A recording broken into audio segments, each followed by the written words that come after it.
Du coup, il m'a bien dégrossi le sujet. On a vu plein de cas d'application de ce qu'on peut faire avec Arduino. Et du coup, moi, je vais vous parler de comment est-ce que l'idée est née, un petit peu, et puis après, par où s'est passé justement les différentes étapes du projet pour arriver au projet qu'on connaît aujourd'hui, qui est un succès, on peut dire, mondial. Donc Arduino, c'est un projet open source. La seule chose qui est protégée, c'est le nom. Donc on ne peut pas utiliser Arduino pour autre chose que l'Arduino officiel. Donc c'est une plateforme de prototypage qui est hyper répandue. Et donc ça sert à différentes choses. Ça ressemble à cette petite carte-là, c'est une petite carte de 20 €. La première version elle date de 2008, je crois. Là, c'est la Uno. La toute première, c'était la 2009, quelque chose comme ça. Arduino, c'est presque une AOC, puisque du coup, pour l'Europe, c'est juste produit à Turin, en Italie. Après, il y a une usine aux États-Unis pour le marché américain. Et donc, comme je disais, c'est hyper populaire parce que du coup, c'est une plateforme de prototypage et on peut venir brancher dessus différentes shields qui vont apporter des nouvelles fonctionnalités à la carte. Là, par exemple, c'est un shield de contrôle moteur. Donc, on achète la carte Arduino, on achète le petit module qu'on vient brancher dessus et on peut directement piloter des moteurs. Donc, pas de soudure, comme tu disais, ou très peu de soudure. Et on a notre fonction qui est remplie. Donc on peut faire des projets, on en a vu plein, mais j'en ai remis quelques-uns en robotique qui sont marrants. Donc des projets comme ça avec des servomoteurs, d'autres pour écrire l'heure par exemple. Des trucs un peu plus sérieux pour servir de l'alcool. Et donc c'est à la fois populaire à cause de justement cette plateforme hardware qui est hyper simple à assembler, et c'est aussi vachement populaire à cause de cette interface de programmation. Donc avant, pour faire de la programmation microcontrôleur, il fallait setter plein de registres, etc. C'était assez compliqué. Là, pour faire clignoter une LED, on a 5 lignes de code et c'est réglé. Donc voilà, c'est très facile à mettre en œuvre. Mais nous, on va quand même se concentrer que sur la partie hardware. Et donc du coup, comment est-ce qu'on fait pour faire un projet hardware comme Arduino ? Ça passe par toutes ces étapes qui sont totalement séquentielles. Donc on va commencer par faire une architecture de produit, puis après on va faire un schéma, après on va faire un routage, on va produire le PCB, on va assembler les composants sur le PCB, qu'on appelle câblage, et ensuite on va faire des tests. Donc première étape de la conception, c'est on va rédiger l'architecture. Donc on va réfléchir un peu à qu'est-ce qu'on veut faire sur notre produit. Donc on va avoir plusieurs blocs dans ce produit. On va avoir un bloc qui va nous servir à le programmer. On va avoir un bloc qui va servir à l'alimenter, un bloc pour l'intelligence, intégrer l'intelligence. On va avoir un bloc d'extension avec ces fameux connecteurs modulaires. Et puis après on va remplir. Donc pour le programming module, on va mettre un connecteur USB, un host USB, un bouton de reset. Pour le processing module, on va choisir un microcontrôleur qui est adapté à notre application, éventuellement mettre un quart si c'est nécessaire, des LED, etc. Et tout ça pour chacun des blocs. Et une fois qu'on a fait ça, on passe à l'étape suivante qui est le schéma. Donc là, on va choisir les composants dans le détail, on va choisir tel connecteur USB, on va choisir tel microcontrôleur. Donc on va passer à l'étape de schéma. Et là, on va faire un truc un peu barbare, donc ça ressemblait à ça. Donc là, on va retrouver en fait chacun des blocs qui sont reliés les uns aux autres. Donc on va retrouver le microcontrôleur est en bas à droite, je crois. Ensuite, on a le microcontrôleur qui sert à la programmation à gauche. Donc on retrouve en fait tous ces blocs qui sont assemblés ensemble avec des références précises. Et là, on va choisir physiquement ces composants, comment est-ce qu'ils sont. En fait, vous avez deux technologies, je pense que vous le savez, peut-être si vous avez déjà touché des cartes. Il y a deux grandes technologies de composants. Les composants qu'on va appeler montants en surface, qui sont ceux à droite sur la photo, et ceux qui sont traversants, qui sont ceux à gauche. Donc en fait, le même composant, on peut le retrouver en traversant et en montant en surface. Et en fait, c'est à cette étape-là qu'on va choisir quelle technologie on va utiliser pour notre carte. Alors aujourd'hui, la plupart des cartes, elles sont montées quasiment full SMD, donc montées en surface. En général, on va garder quand même du traversant, soit pour du prototypage, parce qu'on a besoin de sortir des fils, soit pour les connecteurs, parce que du coup c'est quand même beaucoup plus rigide avec des connecteurs traversants qu'avec des connecteurs montés en surface. Donc une fois qu'on a fait ça, on a notre schéma, on a tous les composants, toute la baume qu'on veut intégrer dans notre carte. On sait qu'on veut le monter en surface ou monter traversant. Et on va passer à une étape qui s'appelle le routage. Donc le routage, ça consiste en quoi ? Ça consiste en prendre tous les composants physiquement, à quoi ils ressemblent, et on va les monter sur une outline. Donc là on a une outline d'Arduino. Donc on va dire que la carte elle fait cette taille-là. Et on va venir placer tous ces composants sur la carte. Voilà, donc là on a tous les composants qui sont placés avec toutes les routes qui sont identifiées, puisqu'on l'a fait dans le schéma. Donc on sait que la pin numéro 14 de l'Arduino, elle va être reliée à telle pin sur le connecteur numéro 4. Donc une fois qu'on a placé nos composants, on va router la carte. Donc la router, c'est physiquement, on va dire, il y aura du cuivre qui va relier cette pin à cette autre pin. Et évidemment, on ne peut pas croiser les pistes. Donc en fait, pour croiser les pistes, on va superposer les couches. Donc là, sur Arduino, c'est des cartes assez simples. On va monter jusqu'à 2 couches. Enfin, c'est un montage de couches. Et après, on peut les empiler autant qu'on veut. Dans une carte mère, il y en a 16. Des fois, il y en a plus. Donc voilà. Donc, comme ça, on peut stacker en fait, les couches de cuivre et relier tous les composants les uns aux autres.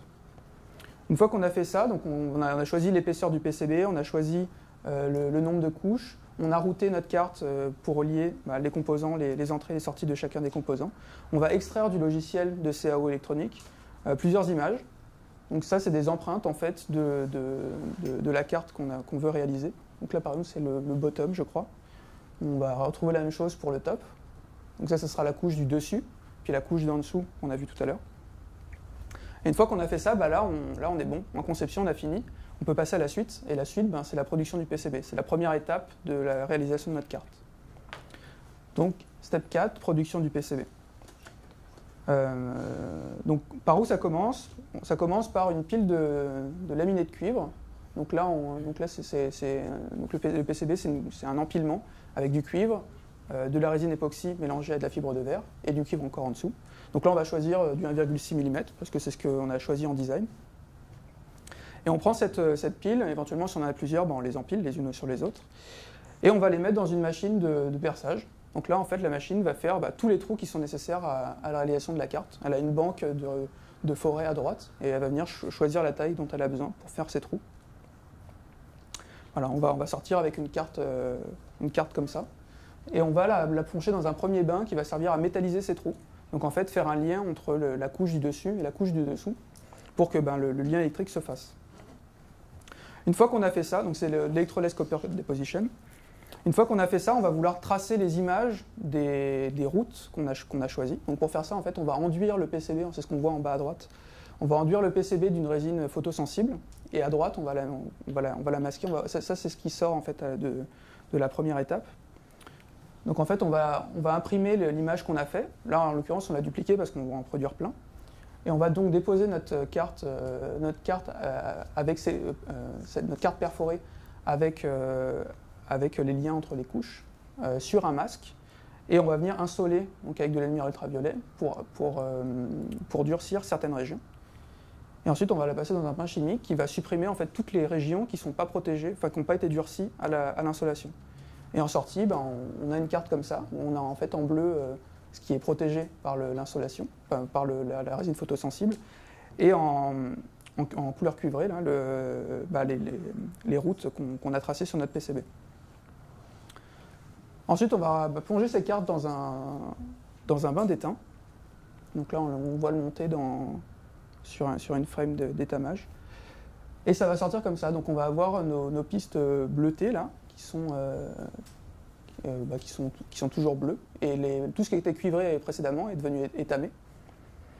Et une fois qu'on a fait ça, on va nettoyer tout le bleu et on va exposer le cuivre, du coup. Et là, on va pouvoir passer dans un bain de gravure pour etcher, donc pour retirer tout le cuivre qui est entre les zones avec de l'étain. Et en fait, le processus d'etch n'abîme pas l'étain, parce qu'en fait, l'étain n'est pas du tout sensible à ce procédé. Et donc, du coup, en sortie, on va récupérer un PCB qui va avoir des routes qui vont être tracées, qui sont étamées. Et partout là où on n'a pas tracé de route, on aura du vide, enfin, il n'y aura plus de cuivre. Donc là, c'est bien, on a notre carte qui est sortie, on pourrait presque l'utiliser comme ça. Mais on a quand même envie de la protéger. Donc en fait, on va la passer dans une machine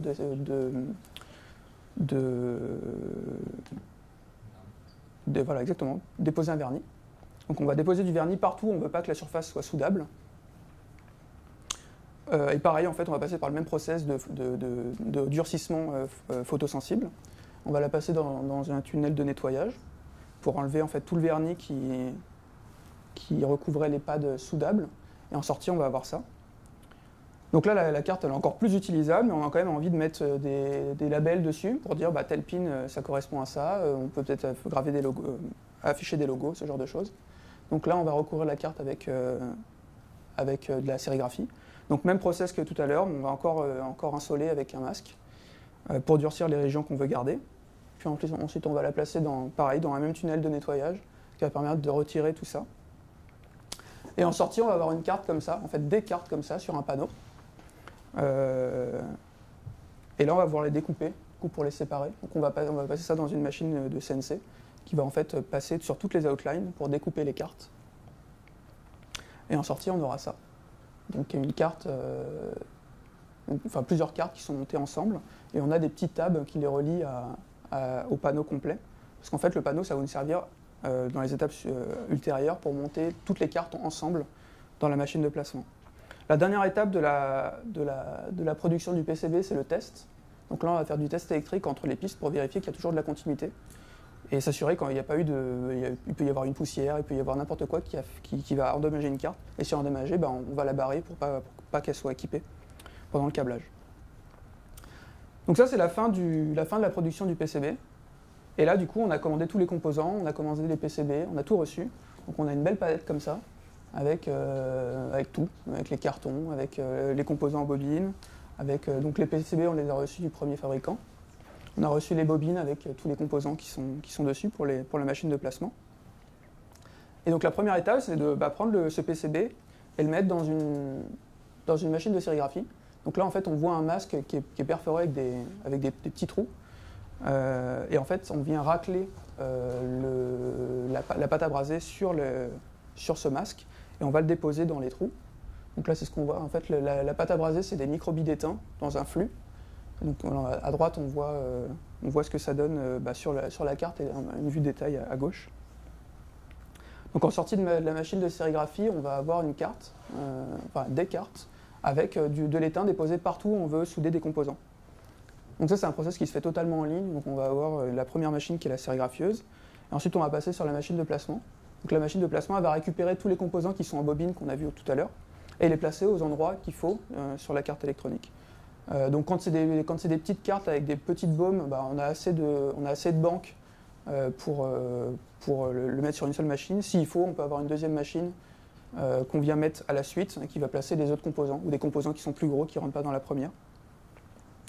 Voilà, éventuellement, on peut mettre aussi des composants à la main si nécessaire, s'il y a des retouches, etc. Et ensuite, on n'a plus qu'à passer cette carte dans un tunnel de refusion. Donc, on parlait tout à l'heure de passer dans un four.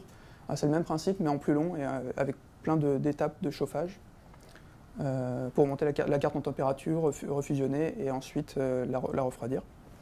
Et en sortie, du coup, on aura nos cartes avec nos composants montés. Voilà, qu'on va stacker et on va les passer dans une machine de contrôle. Donc ça, c'est une machine d'AOI, donc Automated Optical Inspection. Et cette machine, en fait, elle vient prendre des photos et contrôler que les soudures sont bien faites, qu'il n'y ait pas de pont entre différentes pistes, enfin entre différentes pins. Et si elle passe le test, très bien, sinon on va la rework, donc la retravailler. Donc une fois qu'on a fait ces étapes-là, on a notre carte avec tous les composants qui sont montés en surface, qui sont placés. Et ensuite, on va placer les composants qui sont traversants. Parce que ceux-là, il faut les insérer manuellement. Enfin, il y a quelques composants qu'on peut placer à la machine, mais c'est plus rare. Donc on vient déposer les cartes avec les composants CMS sur des frames. Et il y a un opérateur qui vient du coup placer tous les composants dans les bons emplacements. Puis on vient les souder. On peut les souder de manière automatique. Donc là, on est sur une vague sélective qui vient en fait déposer de l'étain partout là où il faut. Il y a des parcours en fait, où il vient faire un parcours sous la carte. Donc ça, c'est pour les très grandes séries, et sinon, on peut le faire à la main. Donc on a un opérateur qui vient souder chacune des pins. Et tout à l'heure, on disait qu'il y a du rework à faire aussi sur les composants en CMS. Donc si là où il y a détecté des défauts, c'est à cette étape-là qu'on vient les corriger.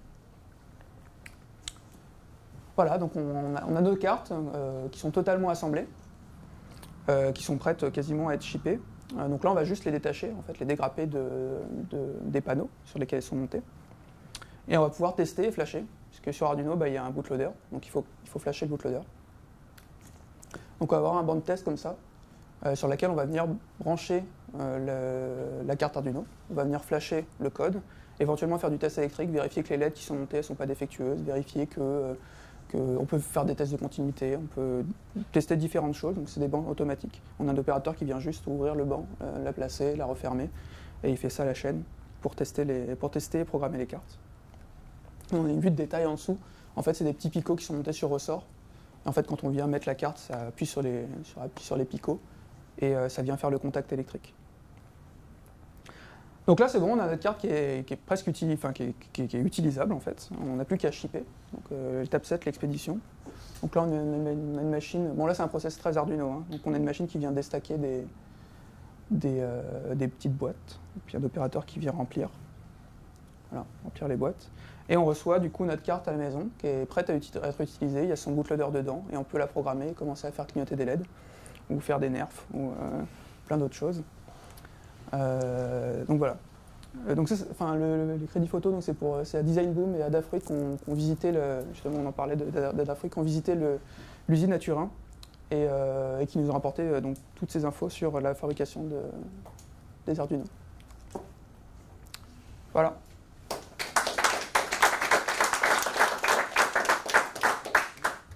Des questions. Je crois qu'ils veulent de la bière. C'est beaucoup. Bah oui, on pourrait poser des questions. Bon bah merci beaucoup d'être venus, encore une fois tous aujourd'hui, pour le deuxième meet-up et on se donne rendez-vous en septembre, donc je vous laisse suivre la page pour la suite. Voilà, merci à tous.